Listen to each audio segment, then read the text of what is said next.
SG Reads. Hello fellow travelers, my name's SG and welcome to the channel. Today, I want to do something a little different with all of you. I'm going to do another theory like I have done before in the past, but I want to do one that has been on my mind for a while since I saw it in a movie recently. And then again, another YouTuber who brought up the metaverse, some of you may know Alex Bale, got me thinking about it again and really started making me think about this whole idea. About these characters, cartoons specifically, and their purpose. So I thought that this would be a neat topic to bring up. Not sure if it's more of a discussion rather than a theory, but for the most part here we are. If you like this content, please leave a like, comment, and subscribe down below. I would really appreciate it, and let's get started, shall we? Now, for the most part, we can pretty much all agree that there is a shared cartoon universe in the fictional world. That Disney, Cartoon Network, along with various other CGI animated characters, all exist within the same realm. We've seen that in Who Framed Roger Rabbit. We also see that in the Chip 'n Dale Rescue Rangers movie. And it's often mentioned in various other Pixar movies, Cartoon Network shows. And we do get often crossovers like we did last time with the Jimmy Timmy Power Hour. Two different kinds of characters and two different kinds of functions, but they all have the same kind of idea. We see that in the original, Friday corner during the Cartoon Network in the early 2000s, and again when Nickelodeon used to do their new episodes every Saturday, we see them all kind of hang out too. So that got me thinking, how are cartoons made? It's a question that's brought up quite a bit when you think about it.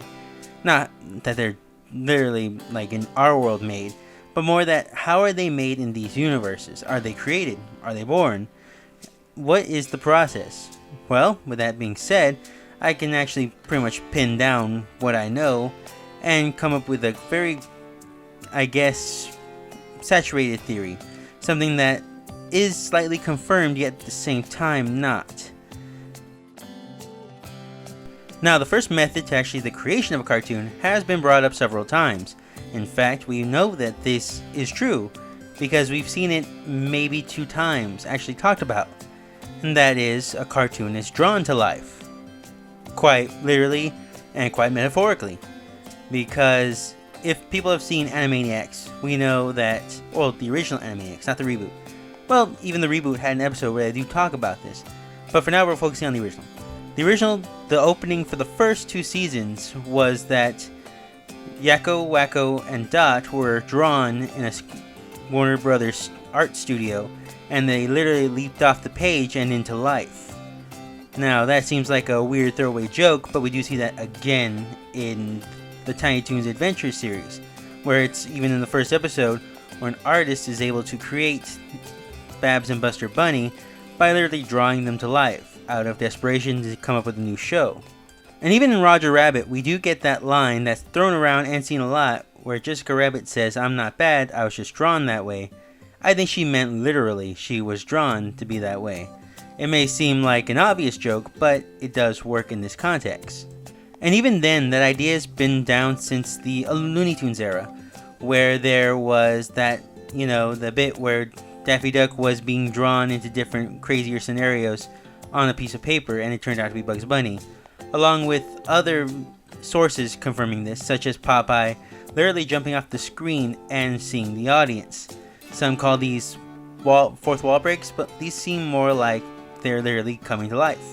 Now, this may not seem important, or you may be asking, why am I bringing this up if it's factual? Because this is not the only way a cartoon is made, or at least is brought into the world. There is another option, that is,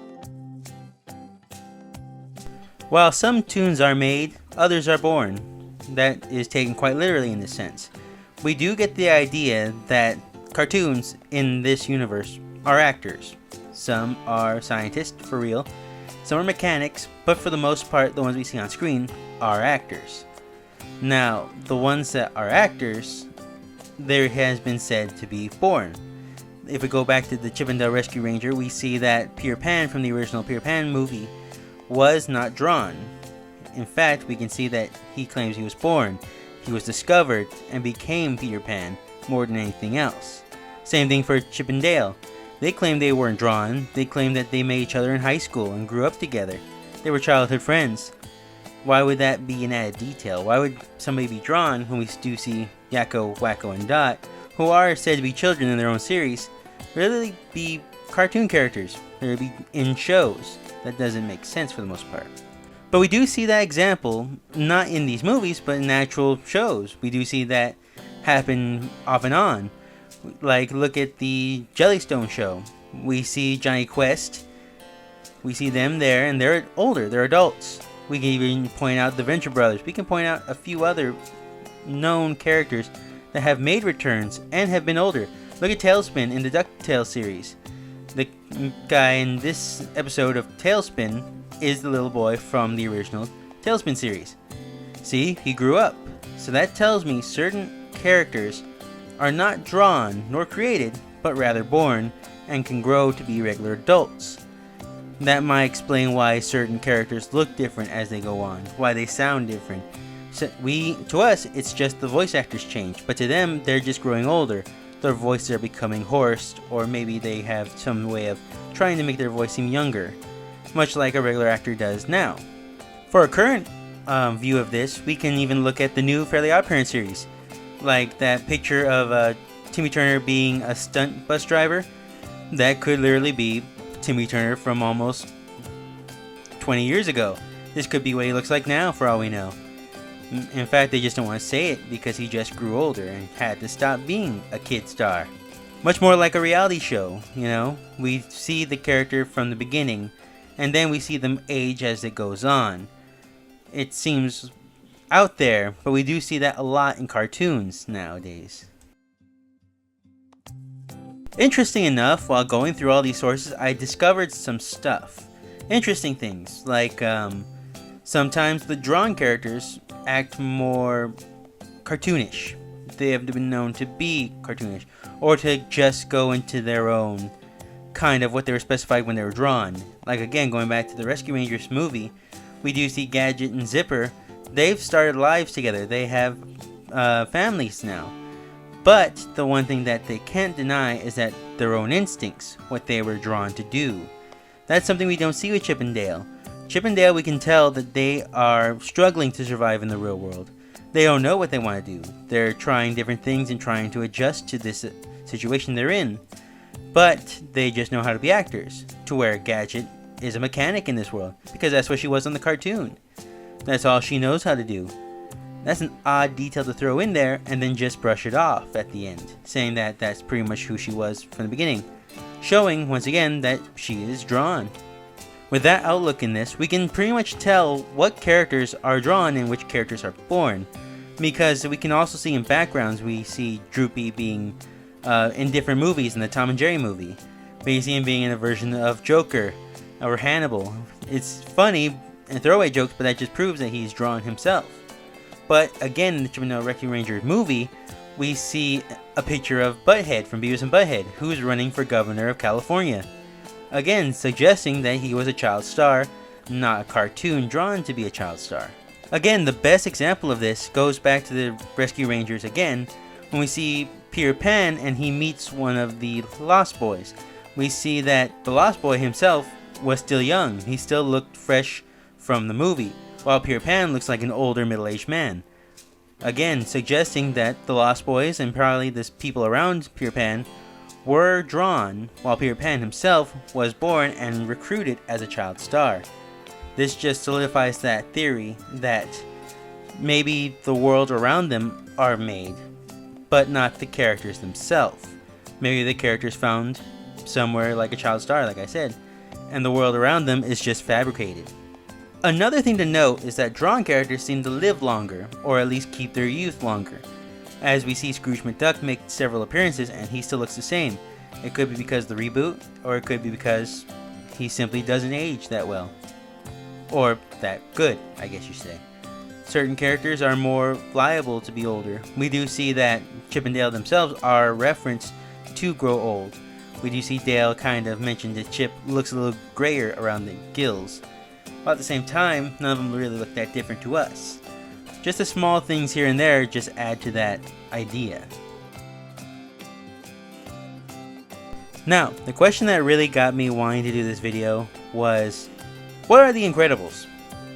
In the Incredibles bonus features and in certain Disney, back when it was being released, we do get an interview with the Incredibles. We get Mr. Incredible, Elastigirl, along with Frozone, all talking about the release of the Incredibles movie. And at the end of each one, they all say that the Incredibles movie is not real. They aren't in it. This is just a cartoon to show people. Now that's such an odd thing to throw in there. But it makes sense if you think of it this way. Say that in this cartoon universe, the Incredibles exist. They are heroes. They're real people. And they're famous in there. But they aren't camera friendly. And we can see that in the way they're portrayed in these kind of extra scenes. They don't look right. They have this sort of cheesy effect to them that doesn't make them look real at all. Nothing we see in the original movie.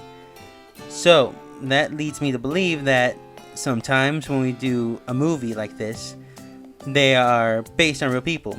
Kind of like when they do a docu-movie, like based on Freddie Mercury. You can't get the real Freddie Mercury to appear in it, so you get a celebrity to play him. This works in that same direction, to where that the characters are real people, but they didn't have a face for camera, or the ability to be on camera for a good period of time.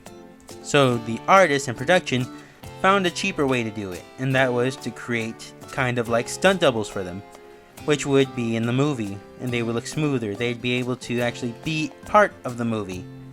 And we see that as a real point of contention for the real guys, because they say at the end that they're filing a lawsuit against Pixar Studios.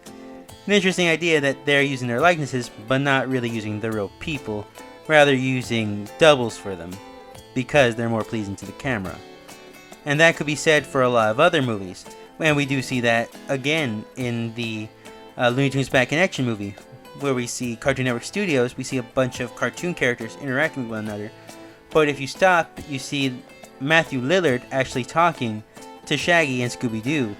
And they're talking about his portrayal of Shaggy in the original Scooby-Doo movie, how they kind of hated it. And that's a funny idea that Matthew Lillard is portraying Shaggy in the live-action movie, because it's not Shaggy's movie. It's a Scooby-Doo movie for a live-action audience. Again, solidifying this idea that studios sometimes either recreate a character or they just hire somebody else to play these characters, if they ever do a movie about them and they're just not camera friendly. Again, given the idea that these characters are people, or at least act like they're people. It's kind of the equivalent of us saying if Tony Stark was a real person, but he wasn't good on camera, so they hired Robert Downey Jr. to play him. It's in that same sense. This just supports my theory that some of these characters, even though they are toons or of an animated sense, they are still people. Some of them are still hired to be actors. Some of them are still seen as real figures in their world. And again, some of them are drawn. Now, I want to talk about the reboots. When a show is in fact rebooted, do the characters that are created, do they grow old, do they move on, or do they become something else? Now, we've seen that sometimes they just grow up naturally. Sometimes they go on to do other things.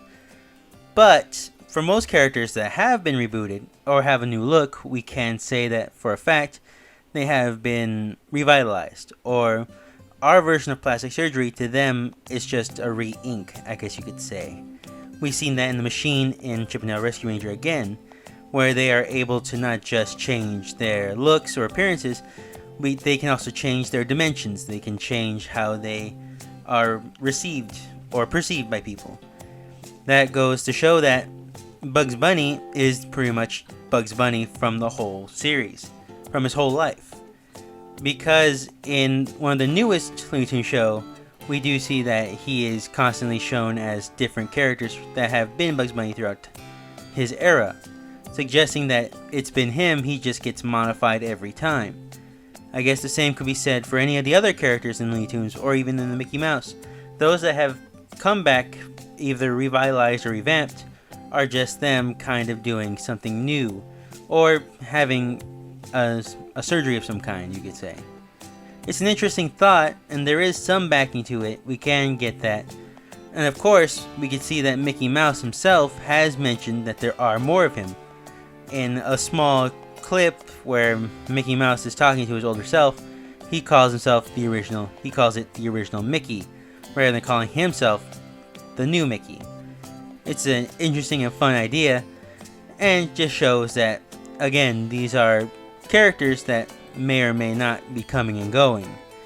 Like they said in that clip with the Mickey Mouse, it's him, but it's not him, because that older version of him doesn't talk.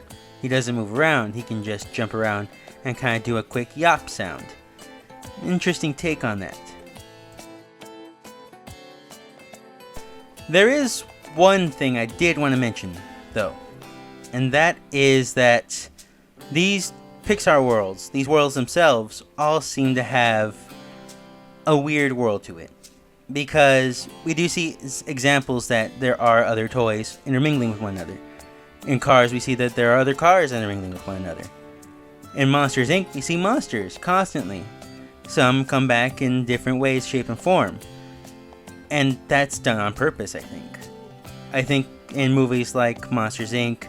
or Toy Story, there has to be some sort of definite way to film it.